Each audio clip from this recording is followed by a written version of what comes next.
Сайн байцгаана уу? Эртний түүхийн үлгий их Харвар хотынхоо нийслэлээр овгулсан нийт харанчууд та бүхэндээ Харвар хот үүдэнэсний 790 жилийн Эрдэнэзүү хэд барьж байгуулагдсны 440 жилийн Харварын сум сангийн аж ахуйн үүсний 70 жилийн баярын мэндийг өргөн дэвшүүлье. За өнөөдөр Харварын сумд маань 11951 иргэнтэй 3635 өрх байна. Үүнээс 1160 малчин өрх ажиллаж амьдарч байна.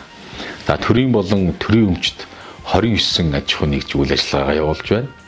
Ховийн хэвшлийн үйл ажиллагаа бизнес эрхэлж байгаа байгуул аж ахуй нэгжүүд бол 328 аж ахуй нэгж өнөөдөр үйл ажиллагаагаа явуулж байна. Алтан гад содонд Харварын сум маань энэхүү 70 жилийн хугацаанд эрүүл мэнд, боловсрал, аялал жуулчлал, соёл урлаг, эдийн засаг, хөдөө аж ахуй гээд бүхий л салбарт ахиц дэвшил гарган бүс нутагтаа манлайлцах үз өндөр хөгжилтэй хүрч чадсан байна.